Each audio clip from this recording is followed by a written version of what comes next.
Every day it'd be another celebrity that might comment. Rio Ferdinand, oh my God, Ian Wright, what? Drake commented, what? I remember just walking around central London that day. I'll never forget, it was a cold, overcast, grey day. My head just said to myself, your life will be different from this day on.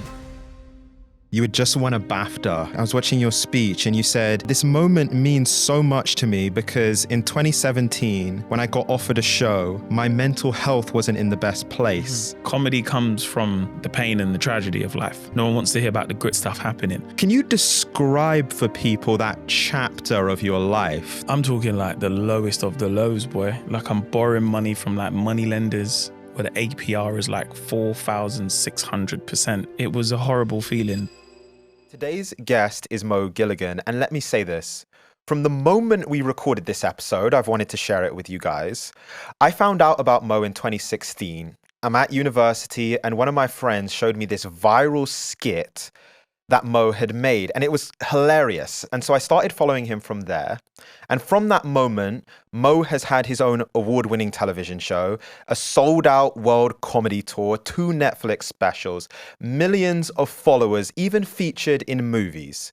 But what I didn't realize was there's so much depth and realness to Mo's story as he battles imposter syndrome, a cycle of being permanently in debt.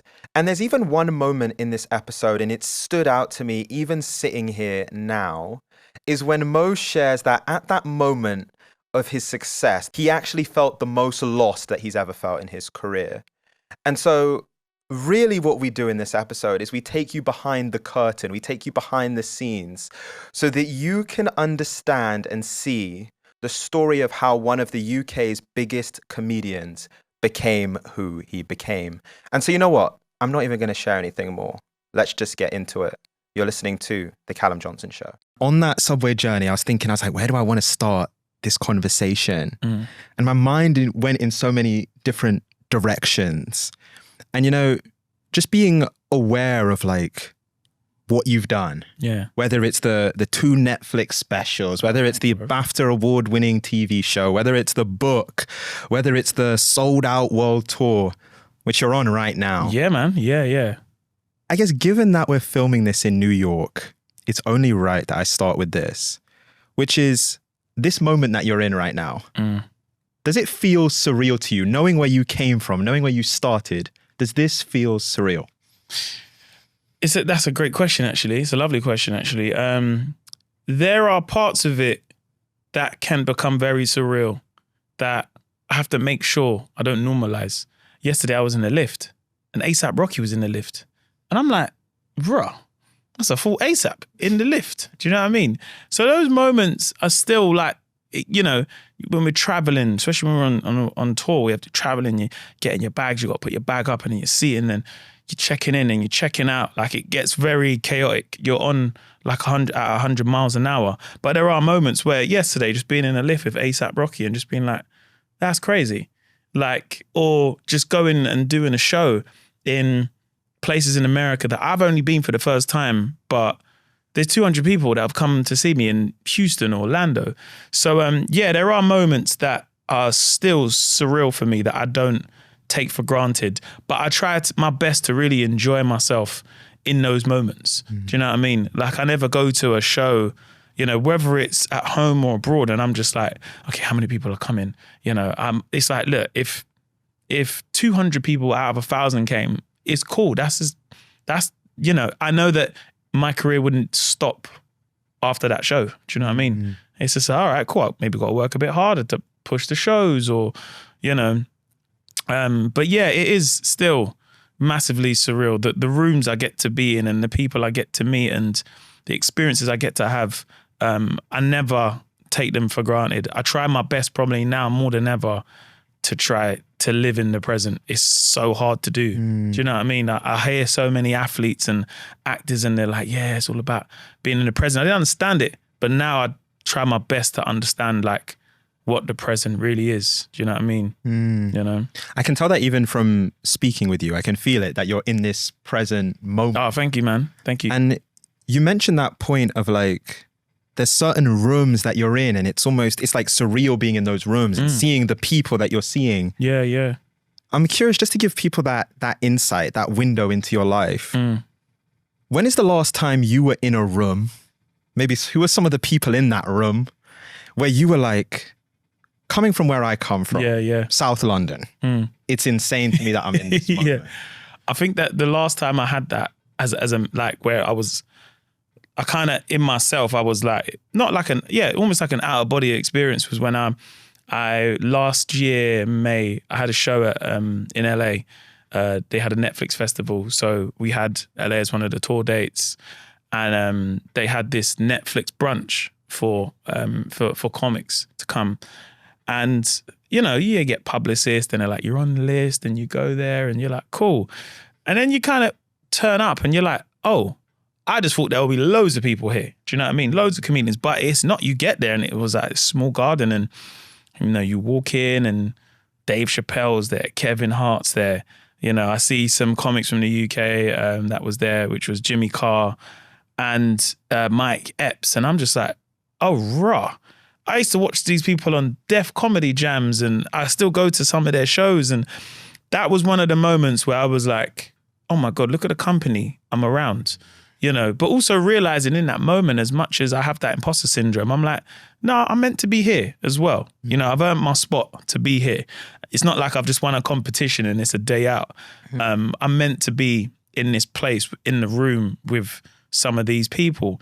And I think that was one of the ones where I remember I left afterwards. I left and I sat in the car for like an hour. I was just sitting there to myself and I was like, whew, okay, all right. What can I do now to push and make sure I get back and I get to experience that again and it's not a one-off? How do I push myself that, my brand of comedy has got me to that place. And it's weird. It's not, to be amongst my peers, I think that's the way I was able to look at it. I was like, right, I'm amongst people that I'd watch on a DVD or listen to their specials or go to their shows. I remember seeing, Kevin Hart at the O2 and going there. And this was like, I'm talking like 2014, maybe 15, waiting to buy a ticket. And then before you know it, I'm like, oh, right, he's over there. So I feel like after I left, I kind of just sat in the car and I was like, cool.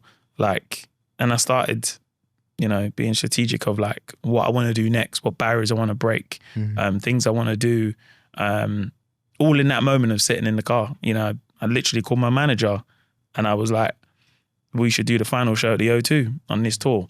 And that it's just those decisions that in those moments where you're like, I want to build on from this, and there's many other moments I've had, but that was like a one where I was like a kid in a sweet shop where you're like, oh, wow, this is real. Do you know what I mean? Like, oh, this is a real place. But also I feel like after I left, I had to take a moment and be like, nah, Mo, like I'm meant to be in this place as well. Meant to be in this room. Yeah. And, I don't know, maybe Dave Chapelle was like, right, that's Mo Gilligan, right. You know what I mean? He had a moment in the car as well. Yeah. Oh, man, I can't believe that.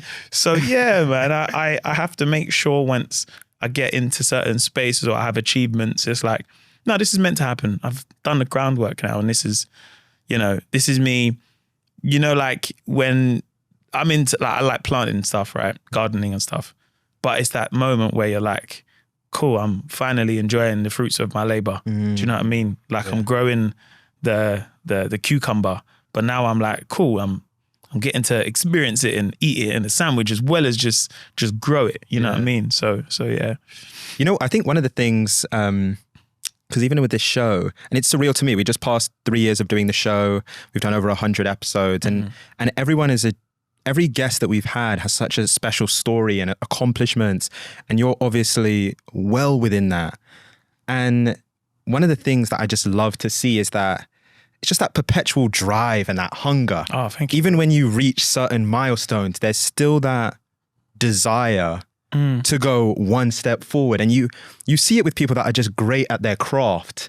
They have that urge, that that pull to keep getting better. Yeah, of course. I'm curious, when you're in that room with a Dave Chapelle, with a Kevin Hart, because there's these almost like quiet things that you can pick up, these very subtle things that you kind of pick up from people when you're in their presence. Yeah. That you wouldn't be able to see for the person that just watches them on television or sees their Netflix special or sees them in a movie. Was there anything in that moment that you just kind of picked it up in the way that they moved, in the way that they navigated, where you were like, that's interesting, it's almost unexpected? I think it was just like, for me, it was just the aura of how down to earth they was. I feel like, when we got there, my tour manager, my good friend Javan, who was over there, he's also like worked with Dave Chapelle before. Dave Chapelle noticed him. Do you know what I mean? He was like, oh, hey, what's up, Javan? How you doing? You all right? And Javan was like, oh, hey, this is Mo. And he's like, hey, what's up, Mo? How you doing? But it's just that down to earth kind of person that you come across and you cross paths with. Because, there's always that saying where, people say, don't meet your heroes. Do you know what I mean?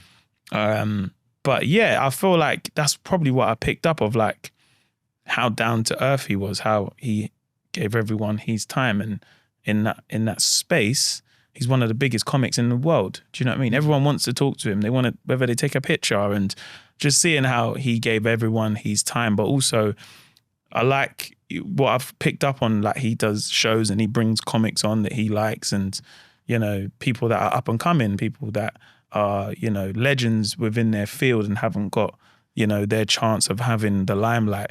And I really rate that as a comic, man. I think it's a really cool thing.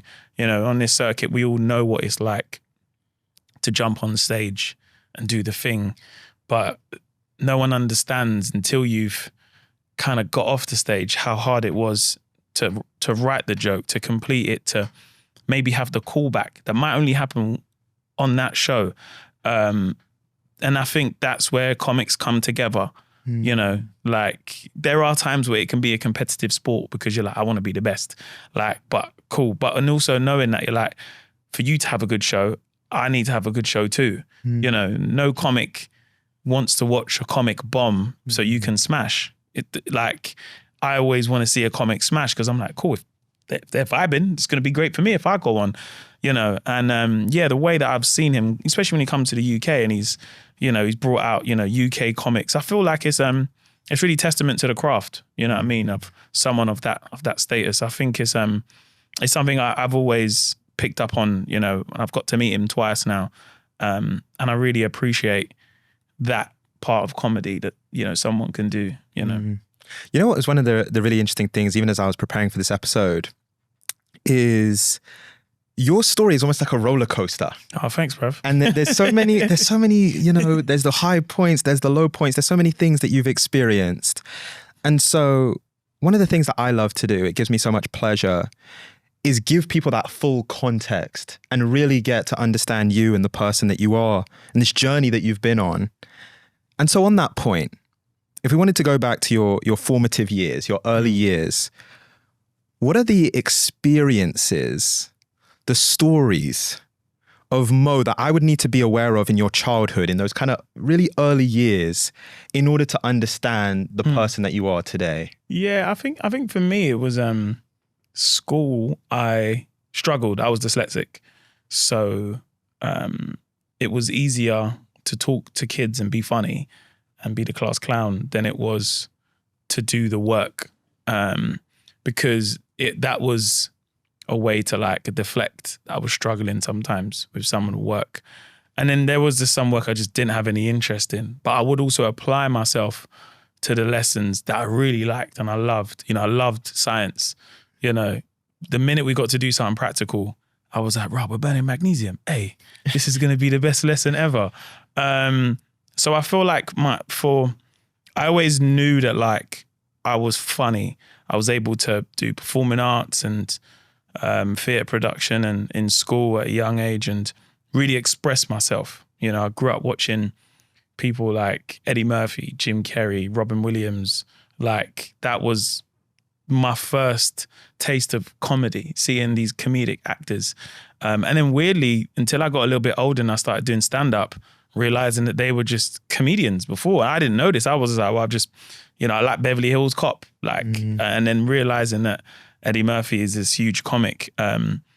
So I think, yeah, I feel for myself that when I was young, it was a way to deflect.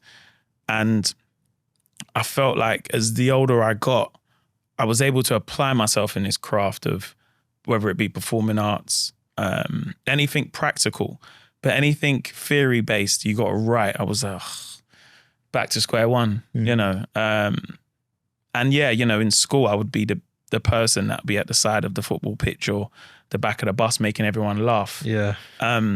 It was weird because I didn't like attention because I was still quite shy in some aspects, but I loved making people laugh. I used to love making people laugh on the way home. I used to be at the back of the bus, and our bus would travel from Victoria, and then it would go through to Vauxhall, through Kennerton, down, I think it's Camberwell New Road, I'm not too sure, to Camberwell, and then it would either, depending what bus, sometimes it might be a 185, it go towards up to Camberwell. I feel like for context, anyone listening from the States, it's the equivalent of like going from like, I don't know, let's say like Times Square on a bus to maybe like Brooklyn. But seeing people get on the bus and laugh, you know, I'd be making my friends laugh, but you know, the random business guy, the plumber, having like laughing at my jokes, I'd be like, oh, right, that guy's laughing, man. Like, you know, sometimes I'll be honest, it would come at the expense of some of my friends because we'd always roast each other. Yeah. So yeah, but seeing like the random person laugh, you know, the teacher, the science teacher that knew I should have been concentrating, but she'd laugh at some of the jokes. Like, that was a good one. I was like, bro, you're an adult. Like, you shouldn't really laugh. Yeah. Like, that was almost like, for me at some stages, that was almost like my early stage. And I was able to express it. And it was only one of my teachers who said, look, you're really talented. You should look at pursuing performing arts and theatre production. And I never really seen it as, because at the time I was like, I want to kick ball, play football. But I also knew deep down I'm not an exceptional player. You know what I mean? To make it and be a footballer, you need to be an exceptional talent. And even then, the percentages of even making it are still quite slim. But I was like, oh, okay, cool. And then I just kind of kept applying myself to, you know, I went to college and then I went to university and studied it. And then by the time it was like, okay, I finished education now. And then I had no money. So do you know what I mean? I've been vibing, just doing this thing that I love. But then comedy really took a hold of me when I done a show. I had this one comedy show, it went really well. So at the time I was about 19. And I always had this thing where I was like, I want to do comedy when I'm 19, to say I started when I was a teenager. Yeah. It just felt like the thing back then to say. You got it on the last year. Last moment, just in there. Yeah. So I made sure I done my first set. It went really well. I was meant to do 5 minutes, I done 20. Loads of my friends came. And I was like, cool. But I was in the comfort of being around my friends. It was a local football club called Dulwich Hamlet. And I had that security of like, my friends are here, it's a local club. And it went well. But then I'd done another show, which was an actual comedy show that had people that would pay. And the people that were paying were, you know, people that were the same age as me. So doing this show felt like, oh, I'm performing to my peers who have no idea who I am now. And I was on the way there and I go and do this show. It's a show called The Sunday Show. And I'll never forget, I always used to have like a nice 5 minutes. You know, it was a bit random where it would go, but I was like, I've got a few bits here and there. I always used to have my big laugh joke. So like in the 5 minutes, I'm like, oh, you lot wait till I do this bit. The finisher. I always used to make sure my last joke was big. It was just, I think because I was so inspired by watching that Def Comedy Jam, where the jokes were big and expressionate. And I was like, I need to end on a banger. The roof has got to fly off. And I remember doing this show and it went really well. And it was like, listen, we want to invite you back. We've got another show next week. But this show is going to be a competition, which is called a Your Mama competition. So myself and another comic, we have to roast each other and we have to speak about each other's mums. So I was like, okay. And they said, the winner gets £50. I said, what? £50. I've just finished university, and I was like, that's £50. Like, that's a lot of money. I feel like in today's economy, that's probably like, it's probably like 150. Yeah. Do you know what I mean? You could do a lot with £50. I feel like at this age, and we're talking around about the time of, I'd probably say 2010, maybe /11, I'd say. And I remember just practicing all week and just writing down, like, you know, your mum is like this and your mum is like that. And I was like, I need a big finisher, man. I need a big finisher. And then I basically got these massive pair of underpants, you know, panties, if you want to, whatever they're called. They were massive. I put them in my back pocket, I rolled them up. I said the first bar, crowd was like, ooh, okay, cool. Comedian came back, he said his thing, crowd was like, came back again. They're like, oh, so now I'm up 2-0. And I'm like, I feel like I've won this, but I don't know. You never know where it can go. And then comedian came back again. He had a really another good line. And then it was like, this is it. I've got my, and then I was like, listen, I don't want to speak about your mum anymore. It's not fair. You know, the host was like, why? What was going on? I was like, you know, I shouldn't speak about his mum, man. It's unfair. Do you know why? Because look, I was with her last night, so if you can give her these back. And the place erupted. Like, and I think, do you know what it was really? It was one, there was 2 moments when that happened.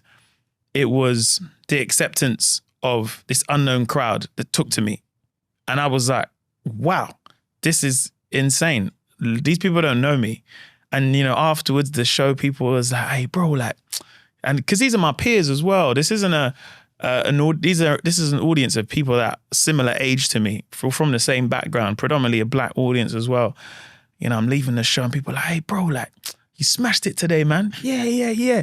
And considering, I think I'd done a comedy show there before, I didn't get that love the first time. They still liked me. People was like, oh, well done. But this time it was like, bro, that, hey, you know, people was in hysterics and, hey, so what, did you have that planned? And I never forgot my cheeks. They just kept shaking because I couldn't stop smiling. I was just like, they just kept shaking. And afterwards, I went and got some pizza with some friends of mine that came to the show. And I got given £50 in cash. And I was like, wow, I've just been paid for something that I love doing. Like, I could have got paid £10 that night and I still would have been happy. But it was a realization where I was like, wow, I can build a career from this. I don't know, you know, even at that point there, I said, I don't know, but surely I've just got paid for something. I could do this again and maybe I could get paid again from it. I'll never forget, a friend of mine was just like, bro, like, this is where it's all going to start for you. You know, it literally sounded like something from a film, but he said, bro, like, this is the start for you, man. And that stuck with me. And ever since then, I just went at 100 miles an hour, whether it was writing material. And, you know, people don't understand what the value of getting paid for the thing that you want to be your career and not your job. It's 2 different things. Your job you go into, you apply to a place that you're like, do I really want to do this job? But I've got to make money. You know that's not your long-term goal, but your career, you're like, wow, this can take me anywhere. You know? And it's such a beautiful moment in the lives of people that are like creative and love what they do. Is that moment when you see it and you're like, this is where I'm meant to be. Yeah. And you know what? One of the things you mentioned, which I thought was so interesting, is you talk about that feeling of acceptance. As you're getting that applause and that love from the crowd, it's really like that feeling of acceptance. Oh man, and you know what? I wanted to go back actually to right in the beginning of your story, because you explained that you grew up and you had dyslexia. Yeah. And so I'm curious for you, because I'm sure there's even people listening of like, especially when you're a kid, I think as children, we tend to want to be like everyone else. We want to like fit in. Yeah.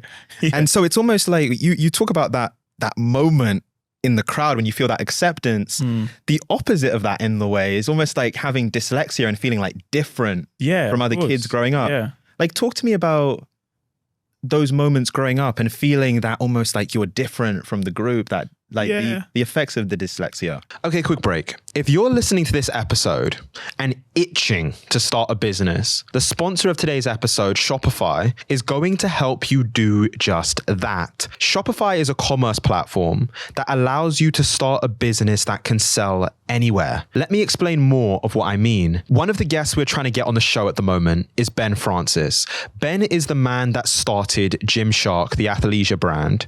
And Gymshark started on Shopify. And in the beginning, it looked completely different. They were working out of a garage. They have since expanded to selling on social, online, and in brick and mortar stores. And today they're a global brand doing over $500 million in sales. But they started with Shopify, and Shopify has supported their whole journey. You also have small solo sellers that use Shopify to sell their products, like Megan Bree Camp, who runs an organic candle business through Shopify. Even myself, I'm using Shopify to sell my merch, Stay Delusional, coming soon. And so if you've got an idea that you want to sell, go to shopify.com/Callum Johnson and get your first month of Shopify free. That's shopify.com/Callum Johnson. Let's start your business journey together. Yeah, I think I always knew I was able to be funny, even at a young age, and be silly and be funny and do accents and impressions.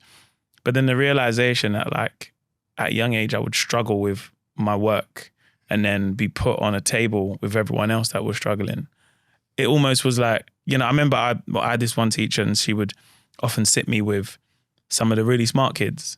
And I'd be so inspired by how smart they was. They'd be like, oh, sir, I've got this. And I'd be like, right, how did you come up with that? Right, okay.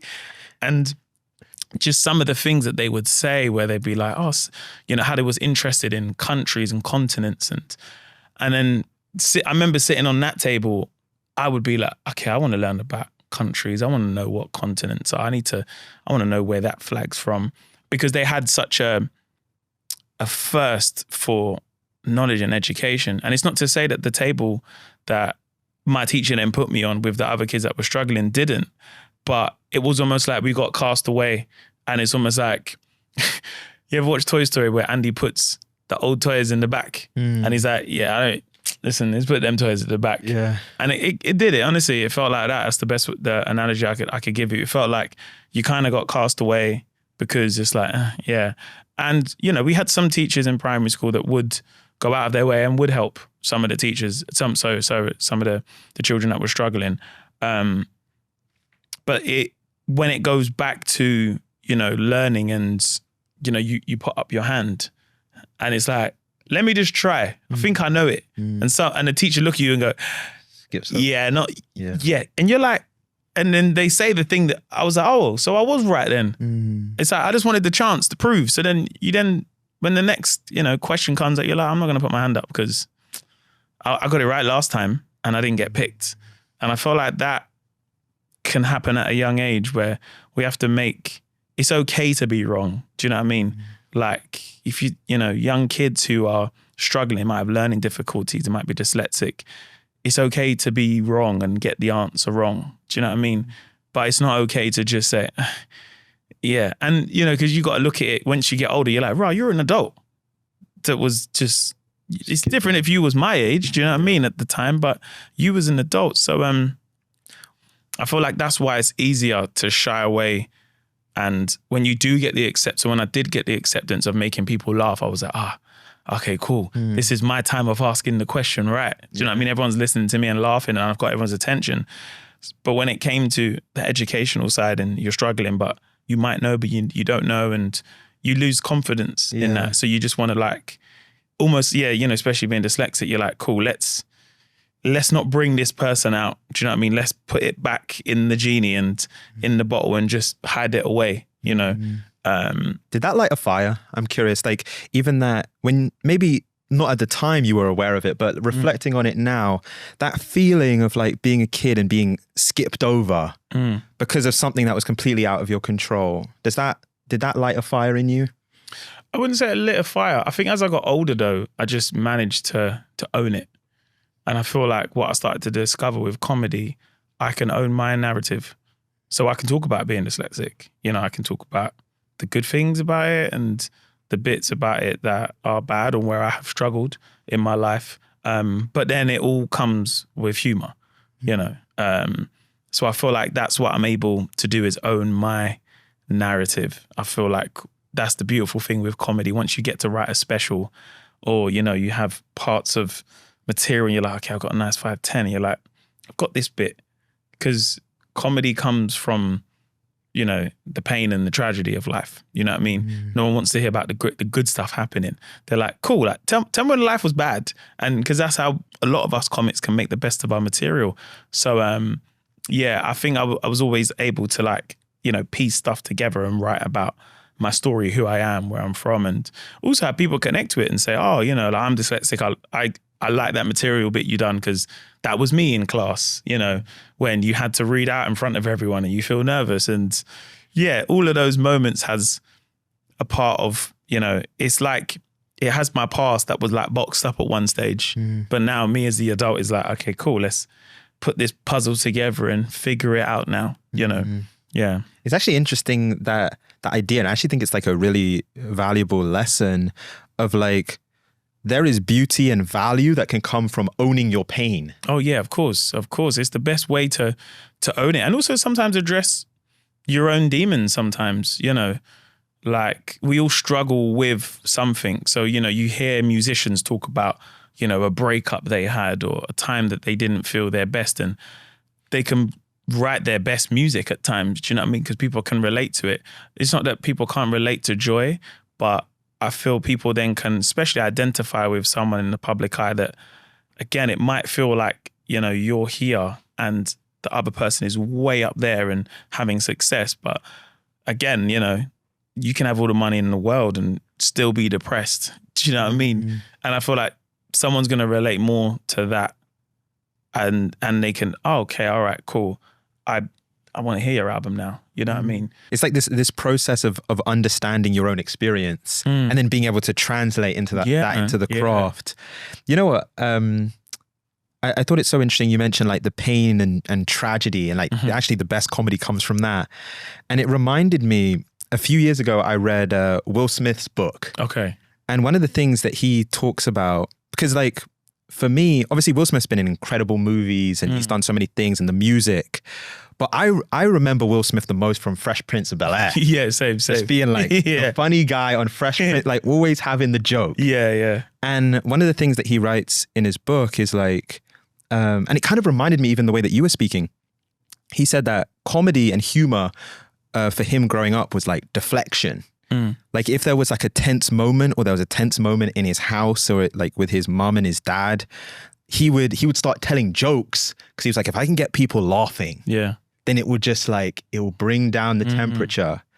And so for him, comedy was survival. Yeah. And so I'm curious for you, like reflecting on kind of even what your life was like outside of the classroom, outside of telling jokes.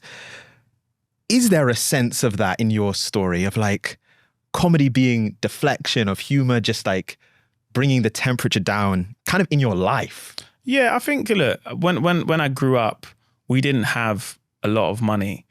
And that's not like a poor me type of story. That was just the environment we was around. You know, we didn't go on summer holidays. We'd be in a local area. But then what I started to realize is that I've got friends, I can play out, go to the adventure playground, I go play football, climb a tree if I wanted to do that. So all those things that I guess like seemed like the fantasy of like, wow, to go to, you know, like Disneyland, and, you know, after 6 weeks, kids are coming back and like, we went here and we went there, and like, what did you do? And you're like, boy, I was in Peckham, innit? It's like nothing was going on. And sometimes feeling ashamed by that, because it felt like I should have my story to tell of my 6 weeks holiday. And I think like the older I grew up, I was that was just my experience. We didn't have a lot, but we was okay in the comfort of what we just had. Do you know what I mean? And I feel like I appreciate that probably more now than ever before. You know, what community is. You know, when you're young, you're like, community, it just sounds like an old hall where you go to play, to go to the youth club. But I feel like I understand it so much more now. You know, going to a wealthy area and people look at you like you shouldn't be there. And then going to, you know, places that I've grew up in and people say, right, man, like what we saying, bruv? What you doing here? I'm like, I'm getting my hair products, bruv, and my planting. Oh, swear down. Hey, let me get a quick picture, bro. Like, I feel like that is understanding like where I'm from. I feel like growing up, you know, I knew that the things that I was good at was like being funny, comical, like I was surrounded by badness, but it didn't attract me. Do you know what I mean? I don't know why, it just didn't. Like, there were some people that got involved in that stuff, but like, I just knew that I was a little pussy out. Do you know what I mean, bro? Like, no, I'll be real, bro. I just knew I wasn't about that life. I wasn't someone that, I liked playing football. Do you know what I mean? I liked playing football. I liked, you know, learning about stuff and, you know, being funny and wanting to one day, you know, be an actor. Like, they're the things I really cared about. So when badness is happening around you, you're like, why would I want to do that? It just wasn't my attraction. I just liked playing football. I loved being outside. Do you know what I mean? Like 6 weeks holiday, I lived for it, man. You know, going to like adventure playgrounds and like I loved for just the outdoors. I don't know what it was about it. Like, and also being near water. I used to love swimming. It's those things that like that was my joys in life. You know, so I guess like anything of the other, you know, especially outside of your house, which was, you know, the bad going on or people getting robbed or whatever it was just like, it was a part of my life. But I was like, this ain't me, man. Do you know what I mean? And the boys knew, the boys in the area, the olders, they're like, he ain't about it, bruv. You know what I mean? Like, so yeah, I would never grow up and be like, yeah, man, back in the day, it was hard for me, man. You know what I mean? Like, all the elders, I see them now and they're like, bro, like, congrats, man. Well done on everything you're doing, man. You really made us proud. And I don't know, I guess, I don't know if there's a part of them where they just looked out for me, but I feel like they looked out for me in a way where they're like, you're not about this life. You're not cut out for this stuff. You know what I mean? You're here trying to do Scottish accents. Yeah. You know what I mean? You know what? So right before we had this conversation or started this conversation, I was on Amazon, funnily enough, and I read the blurb of your book. Oh, sick, man. And so I wanted to read it back to you. It said, in 2016, a totally broke Mo Gilligan recorded and posted a funny video online about the different types of MCs. He put his phone on silent and went to bed. When he woke, he'd gone viral. And there starts the story of one of the UK's biggest breakout comedy stars of a generation. And so we're going to go through it, but I actually want to start in the beginning of that. And it mentions a totally broke Mo Gilligan. Yeah, man. And so we come out of that story of like, you have this competitive performance where you roast the hell out of this guy and you're like feeling the adulation of the crowd. And in that moment, it's like, okay, this is where I'm meant to be. And so often I feel like we get these romanticized stories where it's like, it was straight up from there.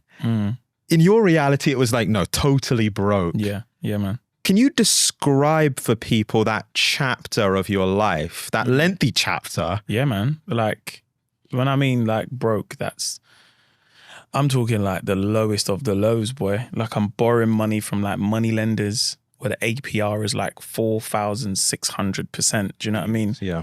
Like, and that's not even, I'm not buying anything lavish. Do you know what I mean? It's just like, I need money to get to shows. I need to get train tickets. I want to get maybe a new camera that might help me like, you know, record my set and put it on YouTube. It might do well, it might go viral. Like, I don't know. But also working in retail and making enough to survive, but also you start doing the comedy and you get paid.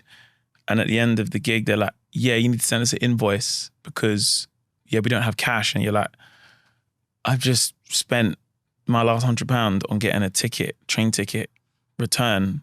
And the stress of like, also my train leaves in 15 minutes. So I can't really argue or, so again, it's like, I have to then borrow money, go to a money lender.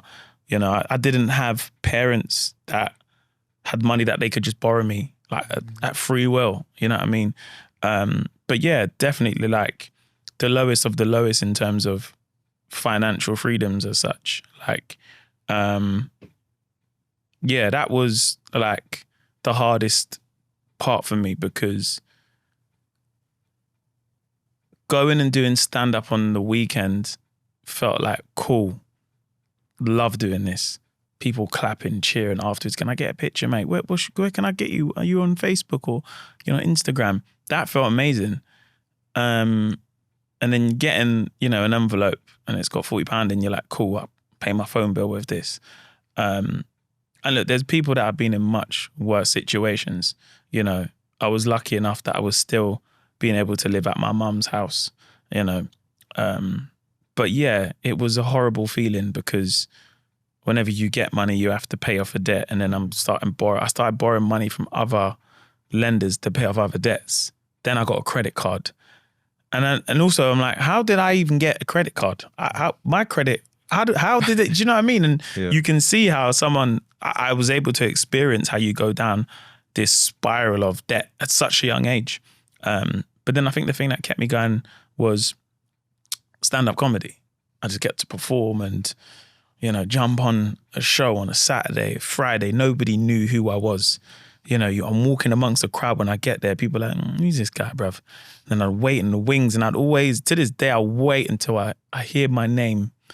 I'm like, wait, okay, wait. Mo Gilligan. And then I walk on, and I still, to this day, I have that shy feeling, But yeah, it was a horrible moment, man. I think social media at the time was really at its infant stage to what it is now. Instagram allowed you to put a 15-second video up.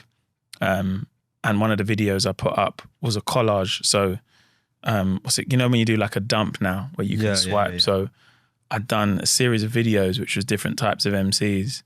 And it was just me being silly and messing around. Like it was just like, this is funny, put it out. If anyone likes it, they like it, cool.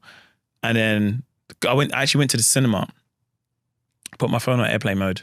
I came out and it just had a lot more comments and likes and replies than I was used to. And then it went viral on a platform called GRM Daily, and they got 1 million views. And I was like, oh my God, it got 1 million views. 1 million people have watched this clip, but I had to make sure that they tagged me so people could come back to my page somehow.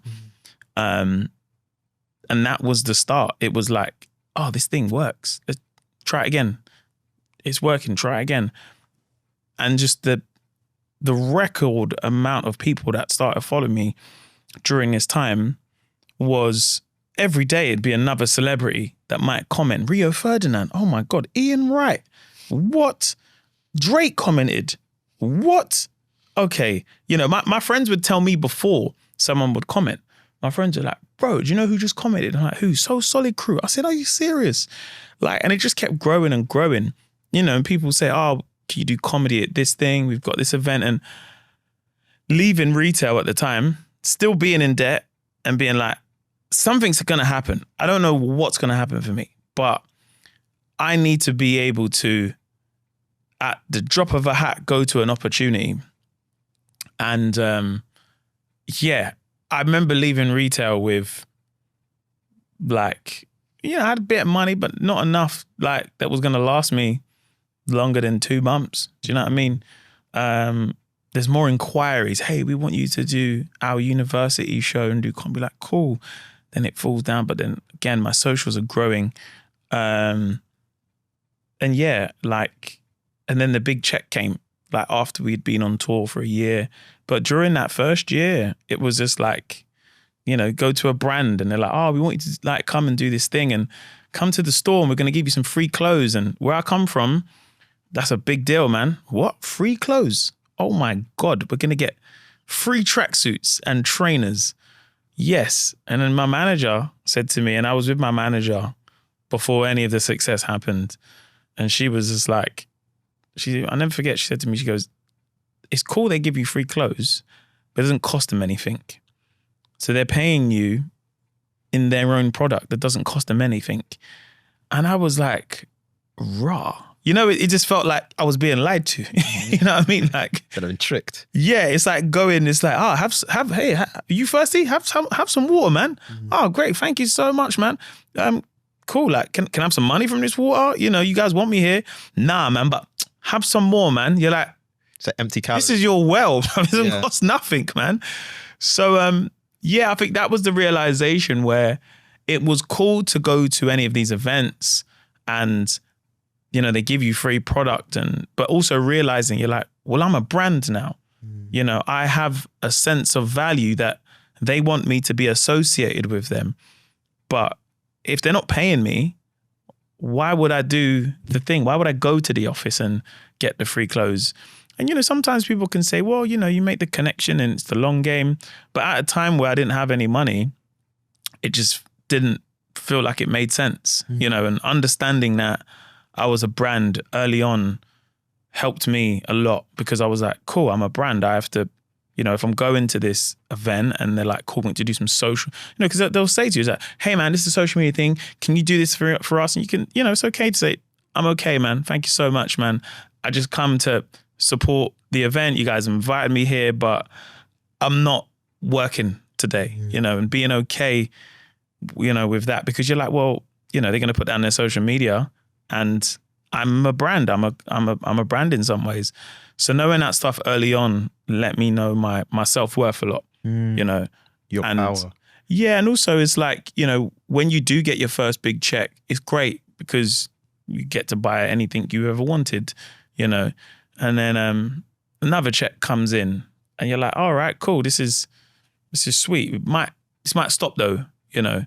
But then it's also understanding that you're like, okay, I know my self-worth now.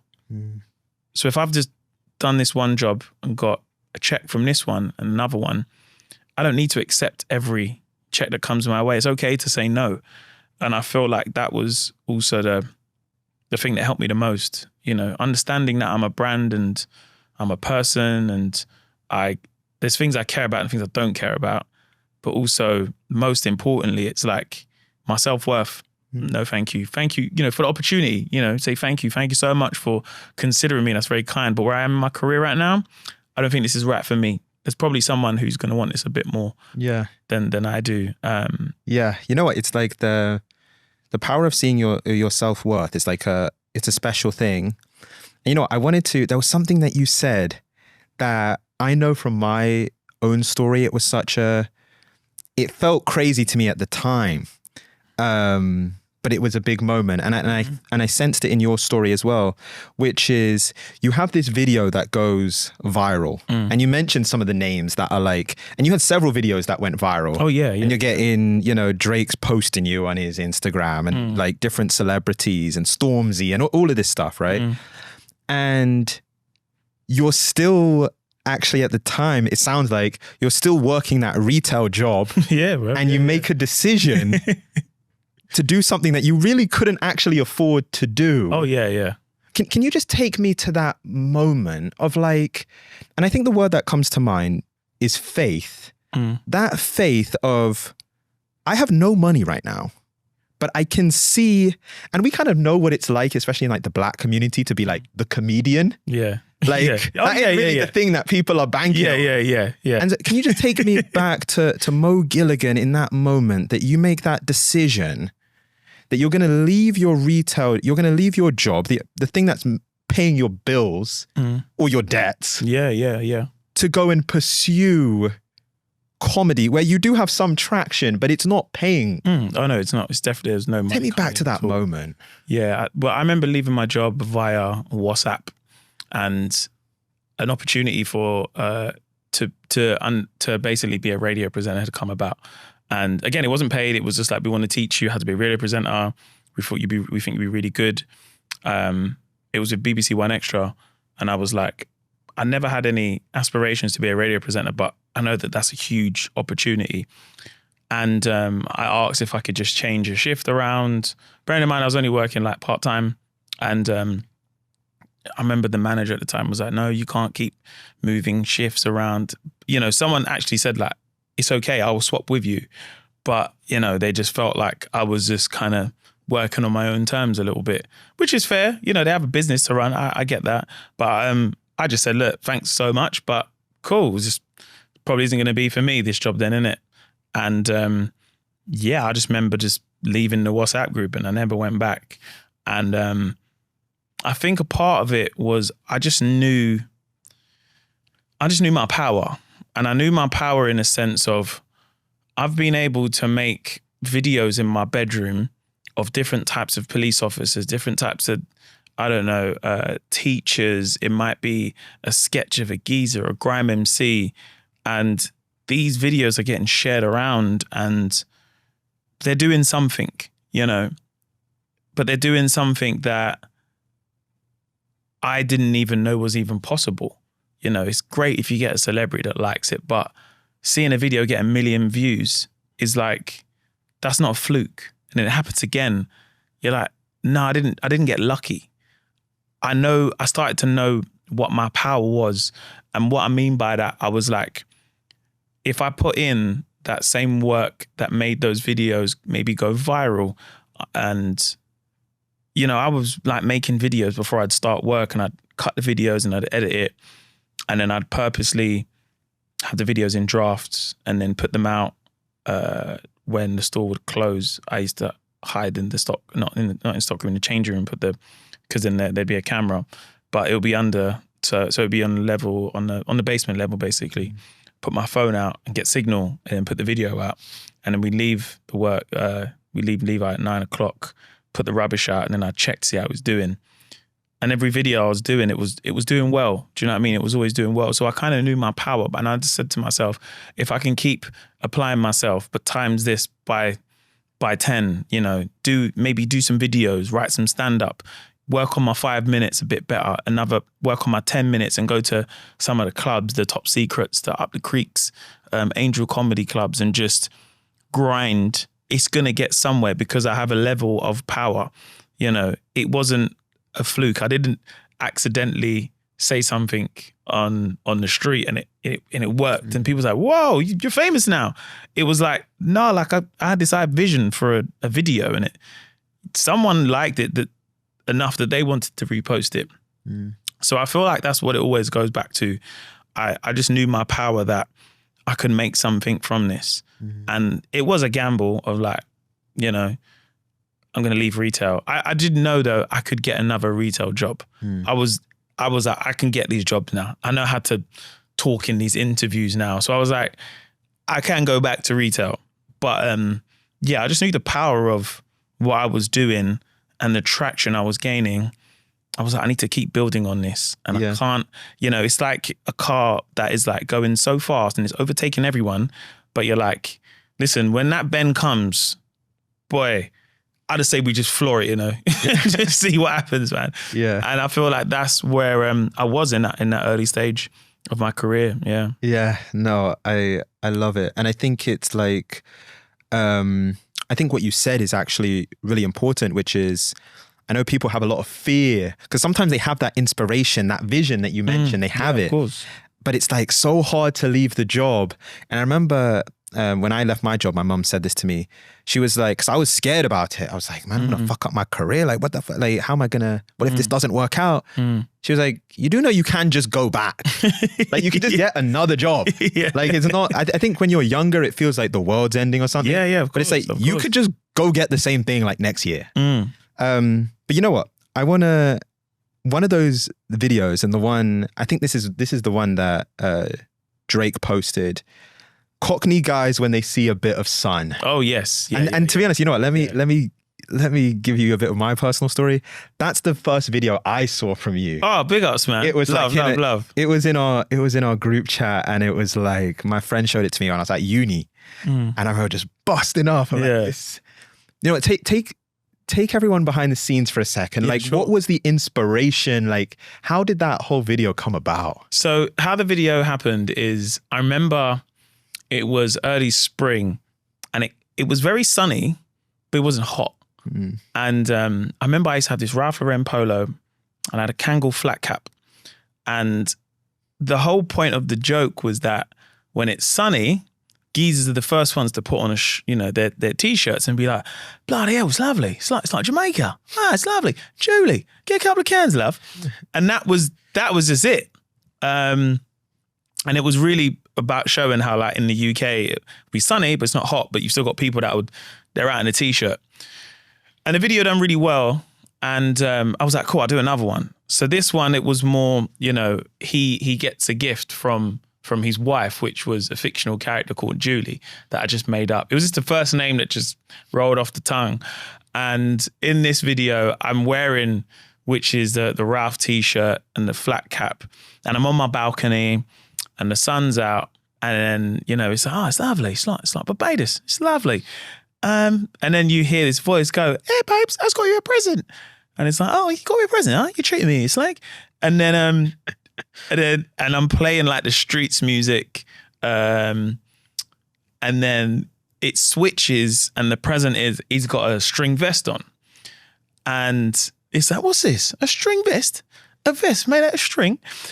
And that was really the joke, is that he had a string vest. Because, again, I grew up wearing string vests. If you're from the Caribbean, string vest is a garment that everyone has. But also, I remember working in retail and be like, this is a very pointless vest. It doesn't keep you warm. It's just like string. Like, it's the one piece of clothing. And that was really the joke. I really wanted people to laugh at the fact that it's like, it's just string vest, a vest made out of string. Who thought of it? And that was the joke. That, for me, I thought, that's the punchline that everyone will laugh at. Yeah, it's true, man. A string vest. What is the point of this piece of clothing? And it was also to have a contrast of a geezer. And then you've got a roadman who's in a jacket, but he ain't taking off his jacket no matter how hot it is. Mm-hmm. So it's just like, yo, bruv, what's going on, bruv? Are you hot? He's like, nah, bruv, I'm calm, bruv. I'm all right, bruv. But he's clearly sweating.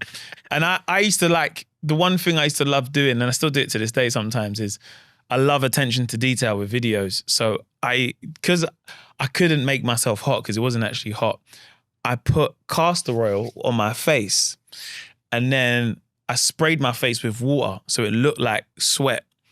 And they were the lengths that I would go to just for I need the thing in the video, with the geezer video where he had the string vest. I made sure I went up to Peckham Market and got a string vest, but it had to be a white one because I was like, black one's gonna blend in. Nah, blue. It's just it needs to be a white string vest. And someone put up the video. I think it was, again, like GRM Daily. Link Up TV would also post, and I'm Just Bait. They shared the video, and people gravitated to this geezer character. Everyone kept saying it's like Barbados, and it became a catchphrase. It's like Barbados. It's like Barbados. And that summer, people just coming up to me and like, you're the Barbados guy, innit? I'm like, yeah. And then people also would say the phrase, a couple of cans. He's like, yeah. Oh, you done videos, innit? A couple of cans. Because the geezer would always say, hey, Jodie, get us a couple of cans, love. But again, it wasn't, I didn't make it up that I wanted it to be a catchphrase. And that summer, it was just going to events and people were like, rah, hey, you're the geezer guy. You're the Barbados guy. I need to get a video, a selfie. And I went to Wireless, and I'll never forget, I went to that Wireless, I can't remember what year it is, probably 2017 actually. Because this is the year that I'd quit the job and, I started getting invited to stuff, innit? I get invited to a festival, never been to a festival, go to Wireless and get mobbed. Do you know what I mean? Like people just phones in your face and, which there's a part of it that felt nice, but there was a part of it that was like, okay, cool. At least kind of understand my boundaries a little bit. People would just put a phone in my camera and be like, hey, bro, say the thing. You ever seen that Simpsons episode where Bart Simpson says, I didn't do it? And people can say, oh, mate, say it. And it was a moment where I remember everyone would know me as this, oh, you're the Barbados guy, or you're a couple of cans guy, you're the geezer guy. I went to this party once. It was an all-white party. I'll never forget this. I went to an all-white party. One of my friends was DJing, so we all went there. And again, I was like, living at home with my mum. I had a white t-shirt, a white shirt. I was like, I'm not going on a bus wearing all white. I was like, nah. So I put I had these jeans, the white jeans. I put them in a bag and I wore some grey shorts. So I had a white t-shirt, shirt, grey shorts, and white trainers. And I went up to Central with my trousers in the bag. I went and got changed in the H&M, put the white jeans on, and then I hid my shorts. I can't remember, somewhere in Central London. It's hidden around the back somewhere. Yeah. They were nice Nike fleece tech shorts. I was like, I can't just throw them away. Yeah. And I get there, my friend's already in the queue. And as I get to the queue, I never forget, this girl was like, oh my God, like, you're the couple of cans guy, innit? Yeah, you're funny. Oh my God, yeah, I've seen a video, like Barbados. Yeah, you're funny. I was like, oh, thanks, man. And then I was trying to get in, and then the guy who was running the event was like, oh, Mo, yeah, cool, man, come in, you're all right. And I was like, oh, queue jump, that's never happened before. Mm. I'm in this event, it's like a day party, basically. And I'm seeing, you know, you had really a few road guys in there. They got bottles of champagne, and me and my friends were like, we don't make money to do that, you know. And I never forget, the bottles of champagne were these bottles of Moet, and you click the bottom and it lights up. And I was like, raw, I want one of those, man. And then I get this, I get one of my friends, and he was like, bro, have you seen this on Instagram about you? And I'm like, what's this? He's like, bro, look. I was like, what was it? And it was a picture of Giggs and Drake. And Giggs had brought out Drake at Reading and Leeds Festival. And the picture of them two together, Drake posted it up. And he said, enjoying this, Julie, bring me a couple of cans with her. And I was like, that's mine. That's my quote. He's quoted me. I couldn't believe it. And my phone went crazy. Everyone was phoning me up. Good friend of mine, Michael Dapper, phoned me up because at the time, you know, he had just done like Man's Not Hot. So again, like, he was the one person I could talk to at the time that understood it. And I remember going upstairs and having this conversation, and he was like, bro, like, that's big, man, congratulations. And then my phone just going off because everyone kept sending it to me, and I kept getting tagged in it. And then that was the realization. This was in 2017. So this is the same year that I've quit my job. And I was like, okay, this is insane that someone of that magnitude quotes my line and that I say in the videos. Yeah, I was just like, what? This is so weird. Like, but again, didn't have any money, super broke. But it came at a time in my life where me quitting my job and understanding my power and trusting the process, even though it was a small thing, it was like, okay, cool, I'm on the right path, you know, because I didn't want to go to this event and wearing all white, and then you're like, cool, you know, the next day it got published in Feeder magazine, I think it is, or Fader. They don't, no, not in the magazine, sorry, on their website. And I was like, yeah, I'm on the right path. This thing that I knew I wanted to stick with is happening. How does life change? Because I think so many, I'd almost call them like starving artists, dream of that moment where like the Drake or whatever that equivalent is, like a superstar, like just a huge celebrity recognizes and shouts out their work. Yeah. People dream of that moment. Yeah. You know what it was? I think at the time it was like there was so many people that, whether I listened to their music or I liked their program, that, and it wasn't just him, it was, you know, Ian Wright liked the videos. I grew up as an Arsenal fan. He's the reason why I support Arsenal. He liked the videos. And I'm like, rah, Rio Ferdinand, he's from Peckham. You know, Champions League winner, played for Man United. I'm like, Rio Ferdinand likes the video. This is insane. So it was always like, you know, there was never one person, but it was the fact that like these people that are in spaces that I've witnessed from the television screen on my sofa that was like, yeah, like we like this. Like, yeah, we like this. I was like, rah, these people know that I exist. It just kind of gave me the assurance I think I needed at the time where I'd quit my job and, you know, I didn't have much money. And that was also the same year that I'd put my tour out. You know, I'd put my first tour out called Couple of Cans Tour, had a meeting with Live Nation of the plan of how we're going to do this tour. And I said, look, we do small places first and we grow it out. And, that tour, selling out in London, for example, London sold out record time. You put tickets on again for London, it sell out again.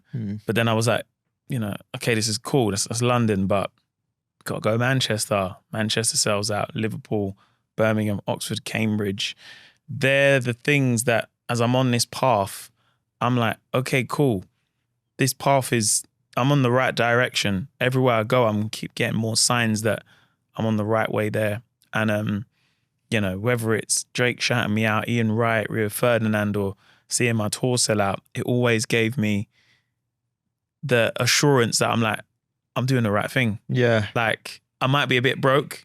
And I started to just not care about that stuff after a while. I was like, it is what it is, but I'm on to something greater than just money. Yeah. And then you do get your big check, and I cleared my debts, and I called up the credit card company and say, listen, I'm closing the account now. Bye-bye. But again, it's like after a while, those things were just in the background.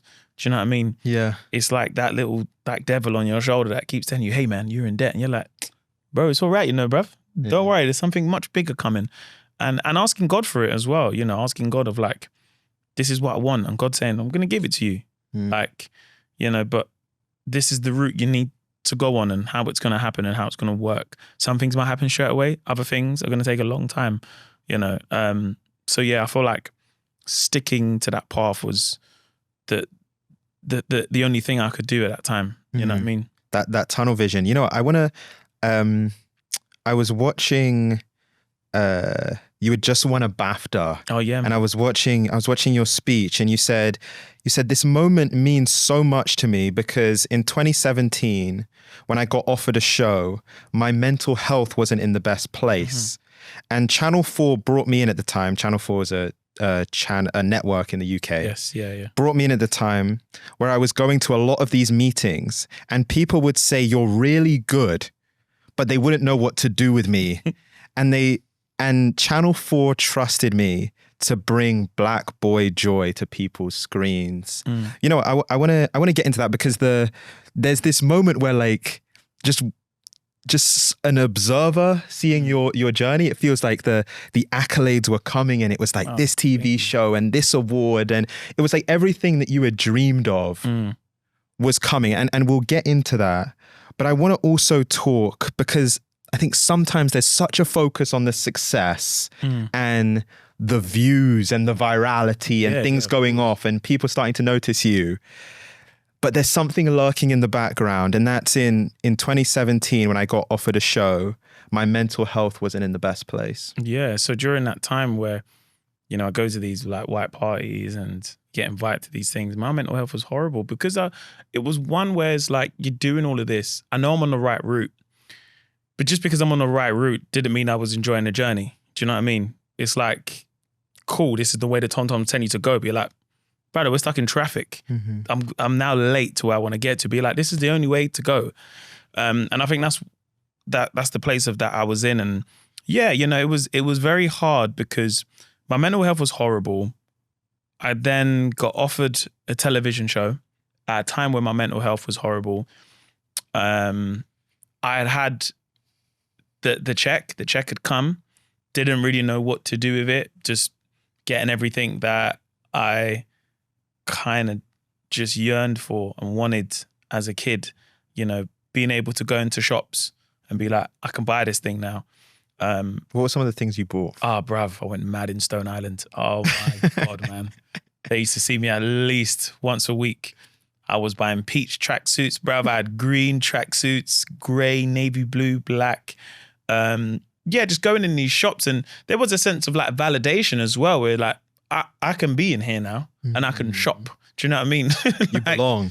Yeah, I call it that kind of magpie shiny thing mentality. You're attracted to the shiny thing. Do you know what I mean? The big brands and stuff. But ultimately, yeah, my mental health was horrible. And I knew it. You know what's weird? It's like at the time where, people might shout you out and you go to a party and you get in and someone calls you the couple of cans guys. The couple of cans guy. That wasn't the worst. It was when I then had a bit of the money now, because now I've got this big check, but feeling so lost, I've been so broke for so long. you then get that big check and you're like, this doesn't even make me happy anymore. Do you know what I mean? Like, it was a horrible time, man. And on top of that, I'm going to these meetings and people are being excited to meet me and they're like, oh, we love, what you're doing and we've got this project, want to get you on. And then the follow-up, email, and it's just like, we'll circle back in like maybe next year. You're like, okay, cool. Because in a meeting, you guys weren't really saying that. Do you know what I mean? And it's like, I don't know, like I always appreciated any of those people that brought me into whatever room it was at the time. But also realizing that, you build yourself up and, you say the things and you show your ideas and you write, things that you can bring into a meeting only to be told like, yeah, you're great, man. I'm a big fan. You're like, oh, wicked, man. Hopefully we can do something together. And it just becomes something that's just nothing, And it's okay after the first 2 or 3 meetings. But once it gets to like 6, 7, you're like, but I'm kind of losing hope in this thing now. Do you know what I mean? There's only so many knocks you can take until you just need to say, I need to put the wipe, I need to time out, man. This is it, because it's such an intense environment. And I think I've kind of understood it a little bit more now, later on in my life, how intense those moments was, where it's just like, I'm going here into this meeting with no perception of what could come from it. I feel like now I go into meetings now to be like, you take the meeting, whatever happens, happens. But at this stage of my career, where everyone's like, you're great, you're amazing, oh my God, like, I love this. And you're like, right, you're telling me all the things I want to hear. This is so nice. But then there's no work coming from it. Do you know what I mean? And I've just been given the check. So I'm like, oh, okay, all right, back to the drawing board. Do you know what I mean? Go to another meeting, build yourself up. And then when I did go into Channel 4, it is definitely the day that like my life changed forever. And I didn't know that going to the meeting. My manager, Polly, came with me. She didn't know either. And, I'd gone into Channel 4 previously and we made this pilot with a production company. And it was just something small that I was like, maybe they might want to put this on T4, maybe online, E4, maybe. I'm not too sure. And I get in this meeting and there's a lady who used to bring me into Channel 4 at the time called Becky, and another lady called Saida, who's one of the head commissioners of entertainment there. They sat in this room. I'll never forget, we sat in this room and it was one of those like meeting rooms in the middle of the office. So you've got like glass panels on either side. And they had come to my show 2 days before. And Saida said to me, oh my God, Mo, like we really loved the show. We really enjoyed it. Like, I was, oh, thank you very much for coming, And don't get me wrong, people had said this to me before, I said, oh, thank you so much. And she said, oh yeah, we love your show. And we brought you in here today because we believe you're going to be a star. We love what you do. We think you're very funny. You've got huge potential. And we want to give you your own show, 10 o'clock on Channel 4.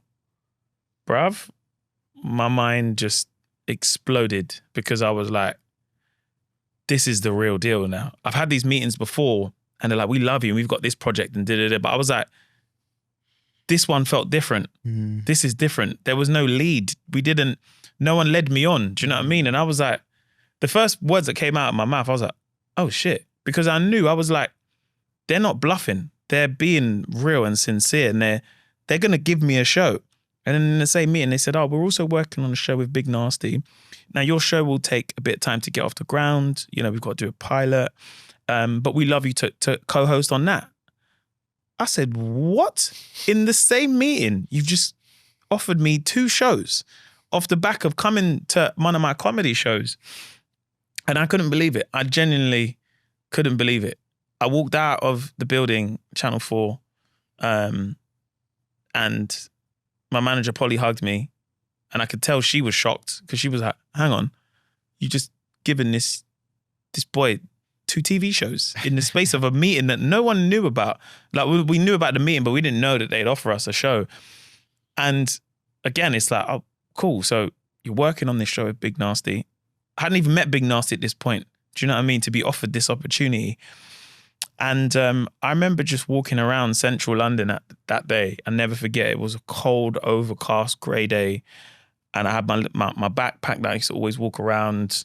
And I walked around central London. I'd walked from that building in Victoria up to Marble Arch. So it's basically, for context, for anyone, it's like walking from the bottom of Manhattan right to the top and then back down again. Then that's what I'd done. I just carried on walking, and I didn't know where I was going, but my head just said to myself, your life will be different from this day on. Like it's like I stayed on this journey for this road, and finally I kind of reached a destination. And I was like, oh my God, like this is actually happening now. And look, sometimes these networks can tell you this as well, and the show might not happen. Things get cut, but I just knew that this was going to happen. I don't know what it was about it. I was like, this show's going to happen. I'm going to do this big nasty show and be a co-host. And that was really my route in to understand TV and that process. And that was a time that just my life was just changing overnight. Yeah. Being on primetime television and then getting my own show and walking down the tunnel, I was like, rah, there's like smoke. I'm wearing a suit. We had Tyson Fury as a guest, Steve Coogan, Asim Chowdhury, and Jessie J. And all the things that I'd wanted from a show, again, I was like, I want to have an audience behind me so people can see that people are laughing in real time. I want it to be an audience that reflects what Black Britain is like right now. You want to see young people in the audience that are having a great time. And I said, we want to have a band. I want to have a band called The Composers, a 5-piece black band. You got a jazz, bass, guitarist, drum kit player. Like it was everything I could have asked for. Do you know what I mean? And I'd never forget. I never ever forget. We put that first show out, and there's an amount of pressure because everyone's like, right, Mo's got your show in it.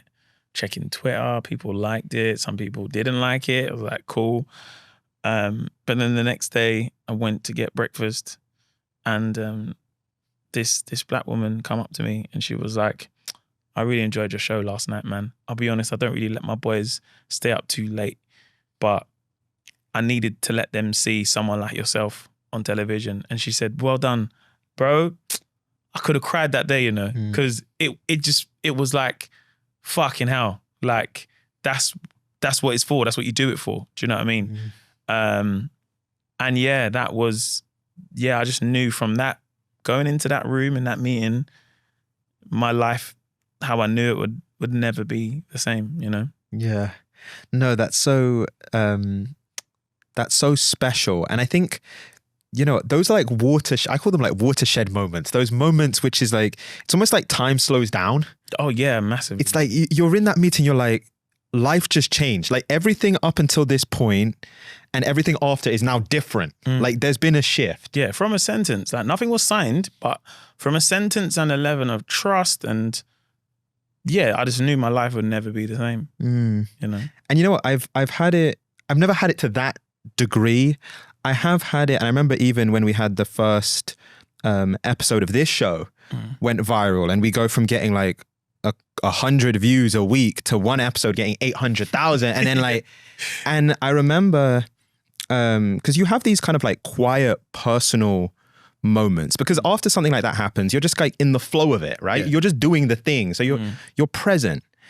And I remember one time I was at my mum's house, just had this very quiet personal moment. It was like raining, it was dark, I'm sitting outside, and I actually got emotional because it was like, where my mind went, I thought about the times when it was like really tough. Yeah. When I was, there's certain times, because as creatives and as people that we like put something out there, you put a lot of faith out there. You put your heart and soul into this craft with the faith and the hope that something great is going to come back. Yeah, you throw it to the wall and hope it sticks. That's what you hope. 100%. Yeah. And so it's like, and for a long time, it's not sticking. And then you're starting to doubt it. You're like, maybe I should just go back to like the retail thing or some shit. Like And so I'm curious, when you're walking around London and you're reflecting on it, I'm curious, and you like even just, or maybe whatever the quiet moment was for you where you just started to reflect on like, man, there was a point in time it was real tricky. And there's usually like one moment in particular you think back to, like, man, if I had made a different decision coming out of that, it would have been different. I'm curious for you, like, where did your mind go? What was that dark moment which was like, after that happened, I nearly never recovered from that? Yeah. I think luckily at that point I was just on like my road to what I wanted. Everything was just hitting in some ways. There are definitely moments that I look back and I've at the time it'll be like, oh, there's this big exec producer and he wants you to do this show. So I'd have to make a quick 10-minute set, perform it at comedy clubs. He can come and see me and be like, cool, I'm going to do that. And it didn't happen. And be like, oh, okay, all right, that didn't happen. But I think for me, it's really looking back at like doing those small videos. That was the thing that really got me my audience. So doing those small videos, I always sit and say, rah, imagine if I just couldn't be bothered to go peck a market that day and get the string vest. Imagine if I didn't want to do different types of impressions of, garage MCs or grime MCs. I always think of those moments because at the time I was like putting this out. I don't know who likes this stuff. It's just me being silly. It's just me mucking around. It wasn't trying to be viral. It was just, I've got this silly idea. I think it might be funny. If it is, you like it. If it's not, hey man, that's all right. But I do always think back, especially when I watch them and I'm like, wow, some of those things are the catalyst to my career. And if I didn't do just that video or, stay up a little bit later trying to perfect the set, I never forget once I had this set on television, which was in the Russell Howard Hour. I had a friend of mine called Conrad who produced the music for me. We was up until 5 a.m. because he made the track and I was like, yeah, it needs like a drop. Like, and because I knew it was going to be on TV, so I was visualizing how it would look and how it would sound. But yeah, it's late and then you're like, I've got the show the next day. Like, got to be at 5 p.m, getting minimal sleep. But having those moments that you realize, staying that little extra hour to get it right, editing the video and like, nah, do them 15 seconds each, and also just being like, could have just went cinema and not put that video out. The things you do that you leave your imprint on are so important to your journey. I don't think everybody realizes that could be the big things or the small things. Understanding a piece of art you don't know and say, I'm going to go maybe go library and just maybe do a bit of research. Take some time out. I'm going to write. Whatever it is, like you've left your fingerprint somewhere and there's a part of that got you the thing that you wanted that you probably didn't even know. I'm sitting there being like, oh, it's probably me, writing the material that made it onto the television. But I'm like, it's probably something else, being like looking at, tracks. I can, okay, cool. Let me write this and, yes. All right, let's 2 a.m. Go to bed at 2 a.m. It's those small decisions that can really be your launch pad for something that can change your life. Yeah. I always tell myself when I don't want to do something, I say life comes down to those extra 15 minutes. Bro. Which is like you're working on something and you reach the wall in terms of like, you're just tired. You're like, I think I'm done. Like, I don't want to send another email. I don't want to draft another script. I don't want to do another video. And I always tell myself, success comes down to that extra 15 minutes. Yeah, man. Just 15 minutes, like just one more video, just one more script, just one more email. Yeah. That's when it breaks open. You know what? You're very humble. So let me brag to you for a minute, and then I want to ask you something, which is, so you sold out your first UK tour in 2 minutes. multiple TV shows. You mentioned some of them. The one that you co-hosted with Big Nasty, the Big Nasty Show, the latest show with Mo Gilligan that you won an award for. You released your own book. You've had 2 Netflix specials. You've been casted in a film, 10 Lives. There's like so many things, right? Like, I'm just taking the highlights. There's so many things that you've done. And here's something that, going into this, I was very curious to understand. And even some of my friends that I spoke to were like, yeah, you need to get this. You started out, and you even spoke to it, you started out with like these viral videos. And I think that for people that go viral in that way and they have that spike moment, yeah, a lot of the times they get pigeonholed. They become one-hit wonders. It's all about those videos. Yeah.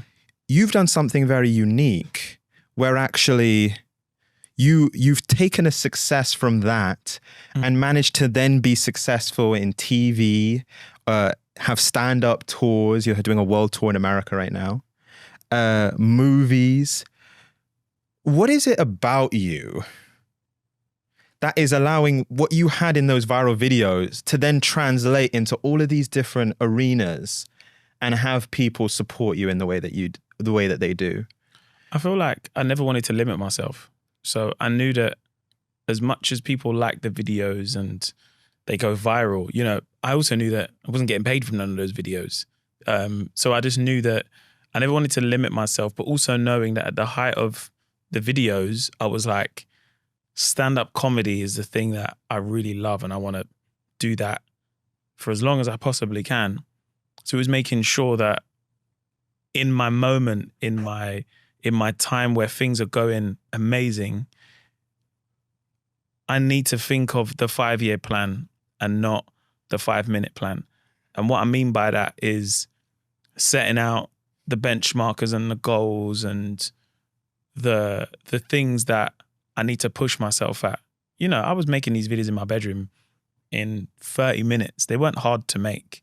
But writing a 10-minute set, oh yeah, now that's a challenge now. Now I'm like, oof, the beginning, but then I have to perform it. How's it gonna go? It might work, it might not. And I had to really push myself into those spaces, especially stand up, because I was like, this is the thing that I want to do. This is the thing I want to do for the rest of my life. And then other opportunities would happen that you think, you know, like I was saying previously before, of BBC One Extra being like, we'd love you to be a radio presenter, and being like, well, let's see where it takes me. It might be the thing that I do as my career. It might not. Doing television, I was quite fortunate that the shows that I was able to do, I was able to show my real personality. So I wasn't really a TV presenter. I got to be, you know, besides Big Nasty, I got to be Mo Gilligan. I got to be a comic. When I had my own show, people then knew me as this comic that they've seen on the Big Nasty show. When I got to do, you know, bigger things, hosting the Brit Awards, people are like, oh, like, we've seen him host a show now, so cool. Of course he can host the Brits now. Do you know what I mean? He can present. And I feel like it's having to not limit myself. You know, I feel like when anyone gets a viral moment, it's always remembering that no one's ever chosen that viral moment themselves. It's the public that have let the decision for that person to be viral, you know. And for anyone, you're like, this thing happened and I don't know what to do with it now. And, you know, you'll get managers and everything else, and they say, oh, you know, do this and do a branded thing, and online is the way to go. And if you know deep down in your heart, you're like, oh, that's great. You know, you can secure a bag, but it's thinking of the 5-year plan rather than the 5-minute plan. Everyone will come to the party, but it's also more important to be like, this is my party. You guys need to leave now because I've got this thing happening now, as opposed to waiting until people leave the party. And then you're like, no, guys, I got some food. I've got some cool music, man. You're like, yeah, we're going to cut though, man. And it's better to be like, cool, we're at the party. Party's done now. Thanks for coming, guys. See you later. Why? I got another thing to do now. Now I've got an event I want to show you guys. I want you to come to that. And I feel like that's the most important thing of when you go viral, of thinking about what you want to get out of it next. If you're just like, cool, I want to make money off this thing, and buy a house for my family. Hey man, everyone's got bills to pay. Do you know what I mean? I can say this fairy stuff and people be like, I hear that, bro, but I'm broke. Do you know what I mean? Yeah. But if that's your desires, cool. But like I've always known that money comes and goes. There's times in my life when I was really, really broke that I would have a bit of money for doing stand-up. You know, getting £50 felt like 50 million for me at the time. So that felt like a lot of money. And then there's times where I've had nothing. I've had no money. I'm in the minus. But I've always known that money comes and goes. It's not the thing that I do it for. So anyone listening, like if you have a viral moment or your thing, it's okay if the next post doesn't do well, but just be consistent in the thing that you really want out from it. Do you know what I mean? You know, that's the one advice I'd give. Because I see, you know, I feel like now the viral moment lasts probably a lot shorter than it used to. You know, it could be viral today and it's gone tomorrow. But then with that, new stars are being born every day, you know, and they didn't plan for it to happen. And the minute you get a manager and, you know, you get maybe a publicist and they want you to go on the show and say the thing or do what you've just done, or, you know, or someone wants to repost the picture you made. Like, it's hard for anyone because you're a creative first, you're not a business person, you know. But what I would say is that don't limit yourself on what you want to be, you know. If you're like, I'm a graffiti artist now, who's to say that you can't have your own gallery and you sell other people's work and they want you to sell it for you? You know, if you limit yourself, you'll only ever be a graffiti artist. You know, and if that's what you want to do, that's fine, that's okay. But I think for myself, I never wanted to limit myself to just making viral videos or just being a comic. Probably the older I'm at now, I try to explore new things more often. You know, writing within the last 2 years has been the one thing for me that has pushed me to like late nights and early mornings, bruv. Bruv. Writing is, because I'm used to writing for myself, but script writing, oh my God, man. Like, you know, hey, here's the script, check it out. And people read it and go, okay, great. Okay, it's not bad. And you're like, oh man. Spent all night on this. But yeah, but I can never be on a high horse because of the previous accolades I've ever done. It's like, cool, we go again, you know. We keep writing the script, we keep making it better. And if it's not good, then maybe I need to, you know, read some scripts, maybe watch some podcasts of, you know, script writers and how they go through their process. But yeah, not limiting myself to just one thing. You know? It's like returning, and I think it's something that people that reach like a level of greatness in different fields have. You return to that beginner mindset. Yeah. And it's, I remember a few years ago, because I love documentaries, and I watched a Kanye West documentary on Netflix. Oh yeah, Yeezus. Like, yeah. Yeah, that's a great documentary, man. Yeah, and I remember, and my favorite scenes from that documentary, it's 3 parts. My favorite scenes are like those early scenes from Kanye's journey, especially when he's interacting with his mom. Yeah. And I remember one conversation that they're having, and his mum, Kanye is talking about all this stuff that's happening and his career is starting to go. And his mum just calms him down. She says, remember, Kanye, the giant sees himself in the mirror and sees nothing. I knew he was going to say it. I remember when she said that, I paused it. I said, "Raw." Yeah.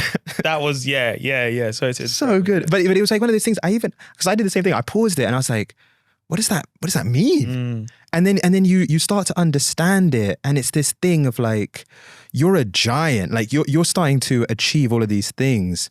You even spoke about like starting to understand your own power earlier on. It's like you're this giant, but you almost have to see yourself in the mirror and see nothing. You have to have that ability to go back to being a beginner, to not getting carried away. And so one of the things that I love that you mentioned, you spoke about that dedication, that discipline to the 5-year plan over the 5-minute plan. Oh, bro, it's been the key to my success, if I'm honest. And I'm not saying that in a way that it's like, it's easy saying that when everything's happened, but like the 5-minute plan is here today and gone tomorrow. The 5-year plan is the thing that makes you sit in a house and you be like, raw, my podcast bought this house. Do you know what I mean? My music bought this car. My writing took me to this destination in the world that I've never been to. I've only ever seen it in pictures. Like, it can take you so far. And it's the coolest thing about when you do your 5-year plan, then I'm doing the 10-year one now. What's going to happen now? And that's where I'm in now. I finished my 5-year plan. So now I'm in the mix of my 10-year plan. My discipline is so much different. You know, the way I look after my body now when I'm going to go on stage, and the things I used to care about before when I'd go on tour. Come on, boys, we're going out tonight. We're in Manchester. We're in London. Let's all go out after party. Whereas now it's like after, a big show, it's like, just want a green tea, Just chill back. I want to get home early and just relax. I got another big show tomorrow.